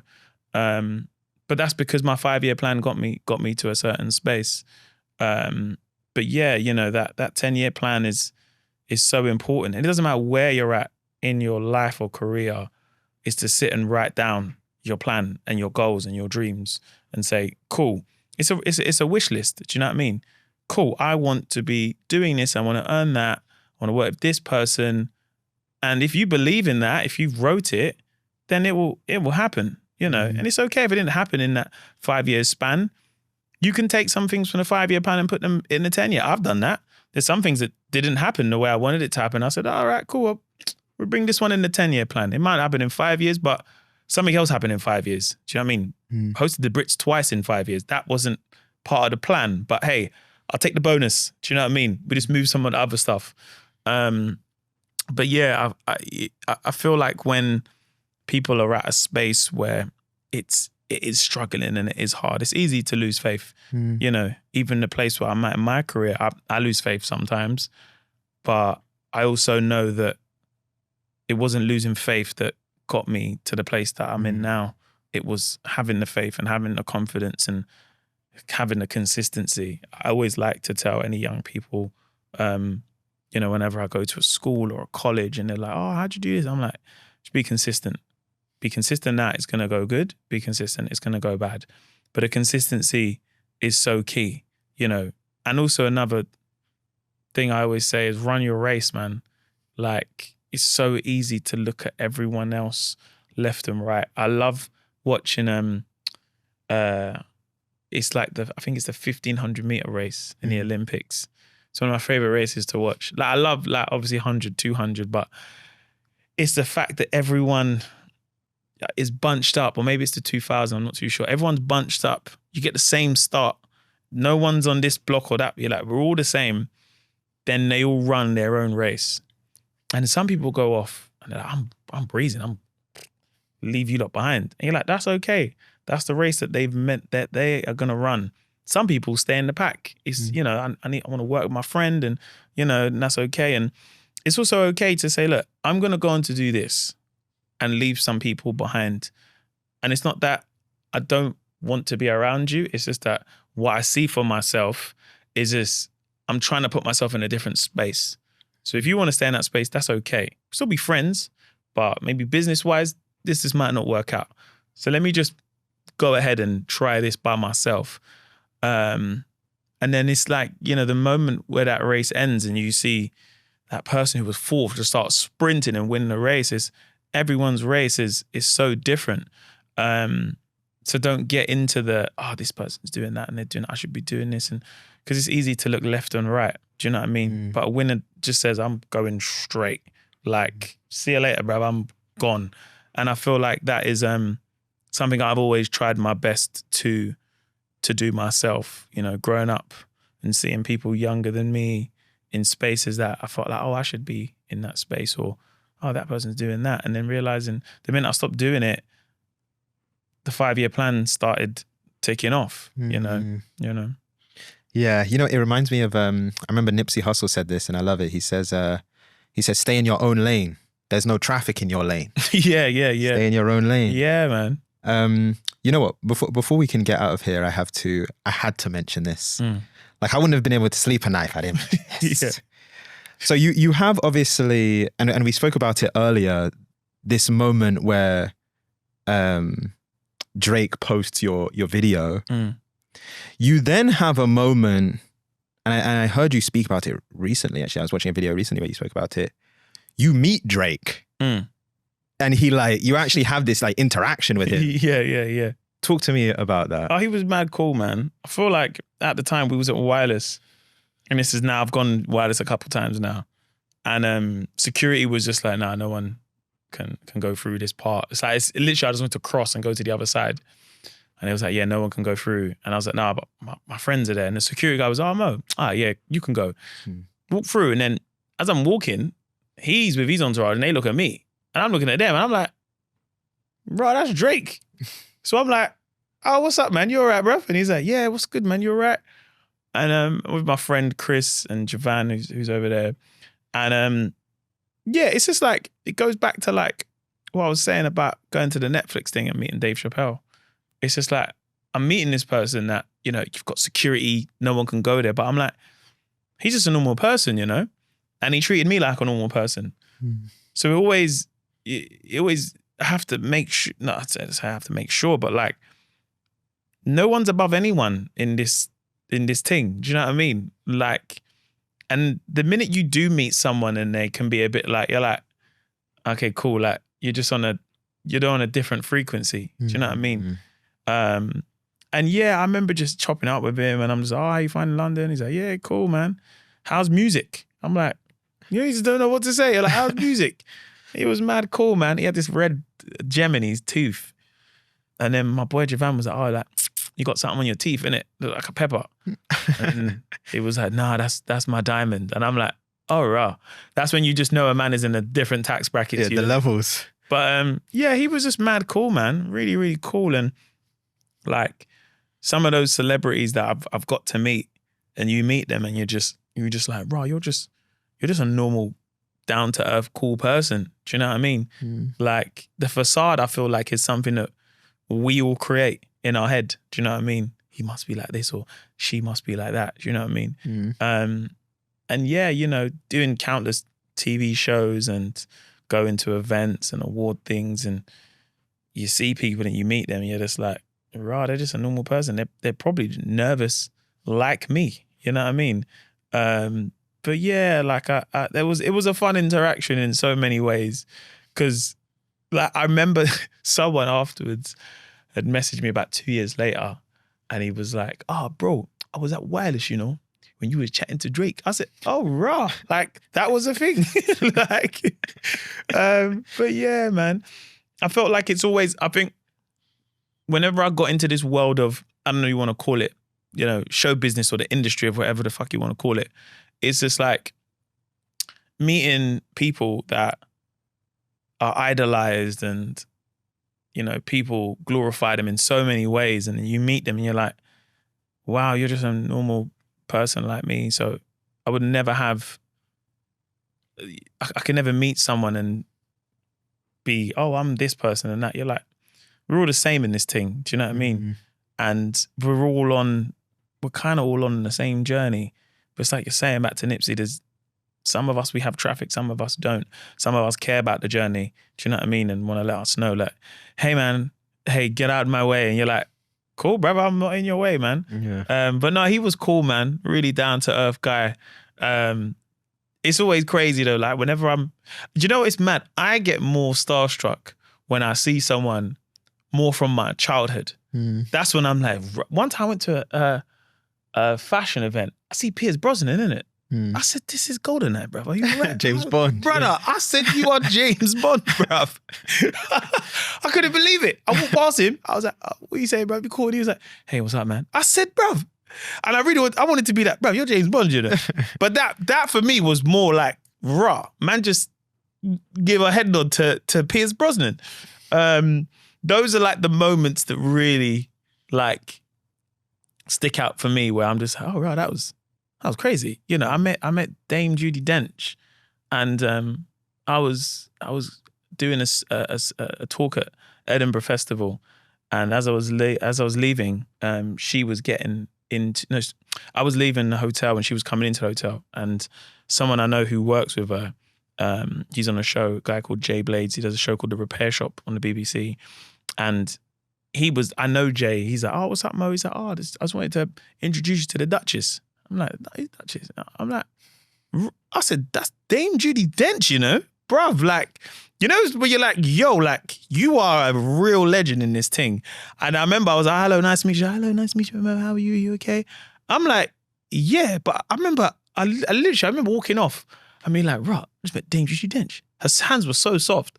But it's like those people from my childhood and have shaped my childhood are some of the people that I'm always like, oh, wow. Like, if, you know, there's some people, I don't know, I feel like they're the people that I'm genuinely like, I can't believe I met that person, you know? Like, doing a Big Nasty show once, we had Pamela Anderson as one of the guests. I'm like, Pamela Anderson, you know? Bro. Dennis Rodman. I said, wow. So I feel like some of those people are some of the people that because it's just like, that when you see that they're a real person, because then you're like, okay, it just felt like you guys were just part of my childhood imagination. And I meet them and yeah. So I think they're some of the people that I'm probably a bit more like wowed. Do you know what I mean? Yeah. Not to say if it's not Drake that I'm cool, but yeah, I think the people that shaped my childhood, I'm always more in awe. Do you know what I mean? Like meeting Ian Wright, bro. Let me tell you something, man. When I met Ian Wright, I was at an Arsenal game and everyone just went over to him and it was like, Ian Wright. Hey, man, hey. And all I heard Ian Wright was go, I'll never forget this. He was like, is that Mo? Oh my God. This guy is hilarious. Mo, come over here, bro. I turned to a little toddler, bro. I was like, oh, hello, Ian Wright, you all right? Took a picture. Bro, it was one of the best days of my life. And like every year, I wish him Happy Father's Day, innit? So people think that's like now my dad. But yeah, that was like, yeah, that's someone I was really, really, really like starstruck of, you know? Yeah, no, that's awesome to hear. You know, before we get out of here, you spoke earlier about the 5-year plan. You know, right in the beginning of the episode, we spoke about Kevin Hart and Dave Chapelle, like almost like these absolute like superstars, Yeah, man. global, I don't even know what, like almost like media empires, entities at this point of comedy, like stalwarts of comedy. And one of the things that jumps out to me, and it jumps out to me as someone that grew up in London that now lives here, is they've kind of mastered and they've run the American market. And so I had to ask you this. As someone, I know obviously you're doing your tour now here. Yeah. Is that something, because it feels to me listening to you, like your vision is endless, like the ambition like grows and grows. Is that something you dream of like almost, because I know what you are in the UK and I can see what you're starting to do here. Do you dream of even reaching that level? Like what is on the 5-year plan of Mo Gilligan? Yeah, so many things, man. I feel like I know that I'm a small fish in a big pond whenever I come to this side of the world. But also knowing that like, again, I know my power. You know, I can go to a comedy club and I can say, hi, can I get on tonight? I'm Mo and I've got these Netflix specials, and this accent also might help sometimes as well. So yeah, I feel like over here, it's definitely somewhere I want to definitely do more stand-up in. Do you know what I mean? More comedy, whether it's TV work. You know, America has this amazing ability of exporting entertainment to every corner of the earth. Like, they do that so well. That and fast food. Do you know what I mean? They're great at that. You know, there's other things, but yeah, their entertainment, you know, is something that I've always admired. You know, growing up watching someone like Beverly Hills Cop and watching his stand-ups, and he's a global superstar for so many other reasons, you know. But I'll be lying if I said I didn't want to replicate that in some way. And I know that coming over here, that's how I'd have to do it. But also I feel like what I've realized on his world tour of how big the world is. You know, we took the show to Australia, we go to Norway, and then meeting people and they're like, yeah, we watch UK stuff. And I'm like, oh, because I just thought my perception was everyone watches, you know, American stuff, you know, because I grew up watching that. And they said, no, like we watch UK stuff more. So it's realizing that the world is such a big oyster. You know, if I was successful in this part of the world, I'll be happy with that. But if I was even more successful in Africa, in Nigeria and Ghana, and I got to do 20,000 seaters in, I don't know, maybe Saudi Arabia one day, then that would also fulfill the same thing that I've always wanted from comedy, and that was always to make everyone laugh. So I feel like within the 5-year plan, within the first 5-year plan, it was like, cool, man, we got to go to America, got to do a thing over there, make it happen. And if it doesn't happen, I'll be really cool with that. I've been able to have my specials on Netflix and come out here and do shows in places I've never been before. I've never been to Orlando, never been to Chicago, never been to Houston, but people come out in their numbers to come and watch me do stand-up. So in some ways, I've kind of already done it a little bit, but there's other places now I feel to explore. The world is a big place, and I'm kind of understanding how big it is. Going to New Zealand and selling 1,000 tickets is like, okay, that's absolutely insane. But yeah, I definitely look at building myself out into the world and where I can go, where I can take it, what can happen. And yeah, I just believe that anything is really possible if you put your mind to it. And if you're listening to this now and you listen to it in 5 years, and I've hosted the Grammys and the Golden Globes, then yeah, I've kind of proved my point. Yeah. You know what Speak it into existence. I love to hear yeah.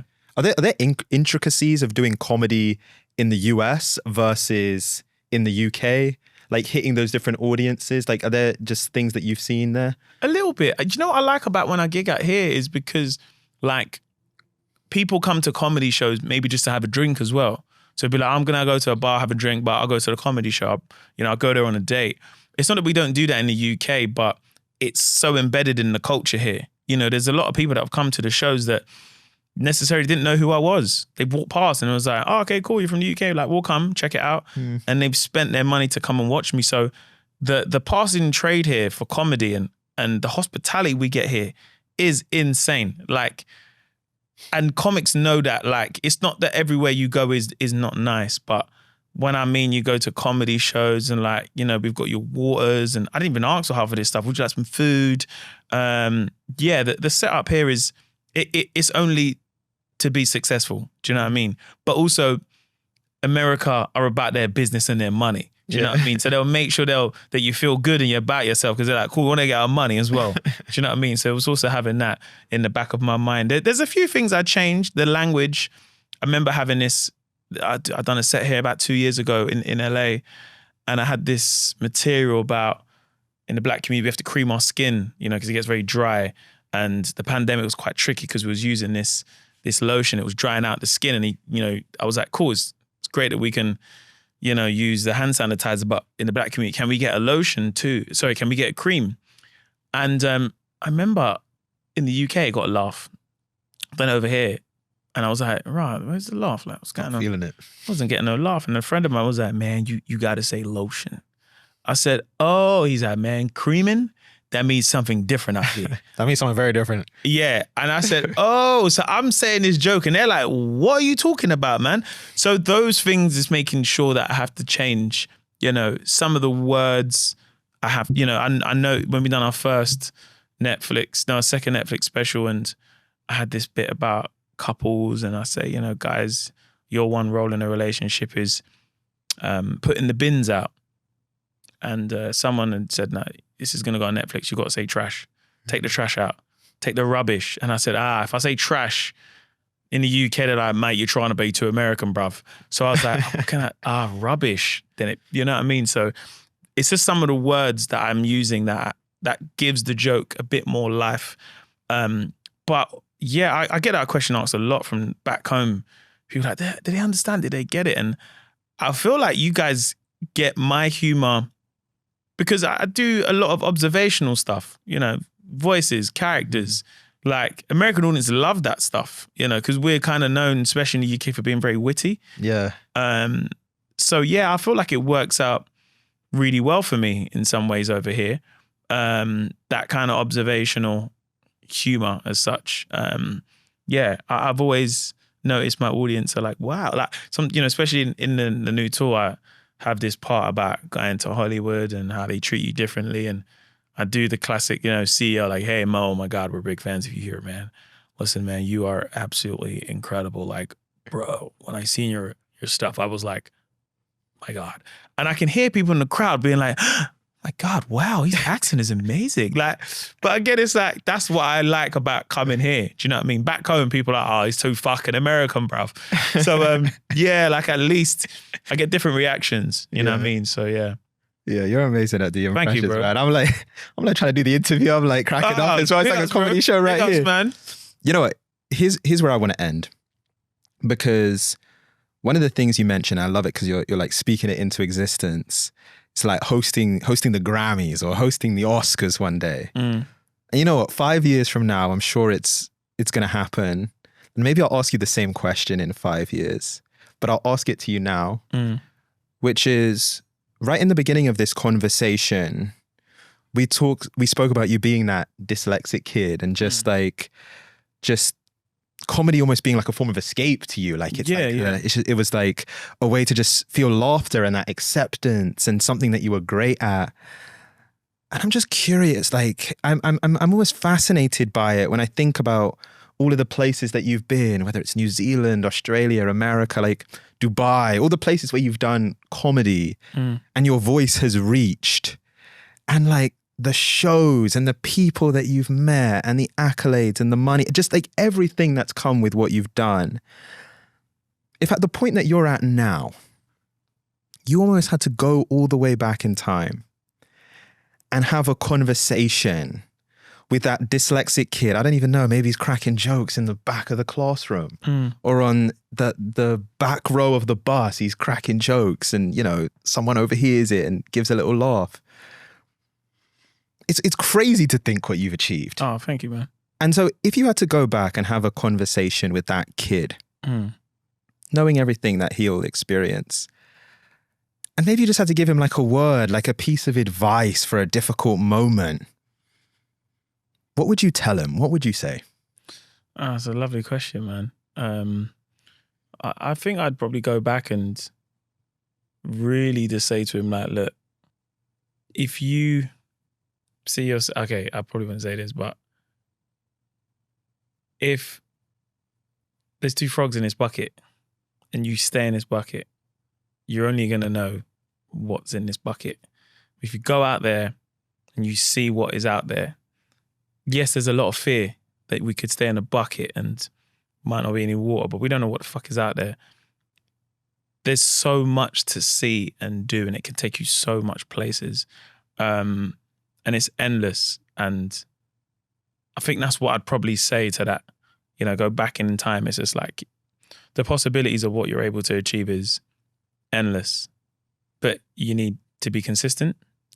You have to be hardworking. And you have to love it. If you don't love it, don't do it, because you're just wasting everyone's time, myself included. But it's just knowing that putting your mind to it can take you wherever you need to, whether you grew up with, nobody around or you didn't have a lot of money. It's great for the violin story, but sometimes people just don't give a shit. That's the truth of the reality. Do you know what I mean? It doesn't get your show commissioned because you grew up in a council estate. You sometimes probably have to work even harder, And I think that's what I'd probably go back and have to tell myself of like, you do have to work 10 times harder, because there aren't a lot of people that look like you in the spaces that you're going to occupy, but also knowing that you're going to really enjoy the fruits of your labor because you've worked 10 times harder. You haven't had it gifted to you. You've had to graft for it. And that's probably what I'd say to my younger self. Probably also invest in some Bitcoin, because, yeah, that would have been the vibe in 2001, boy. Yeah. You don't even need the comedy stuff. Just invest in the Bitcoin. Bro, buy 10 coins, bro. But yeah, no, I think that's really what I'd have to say to my younger self. Do you know what I mean? It's not gifted. And when it is gifted,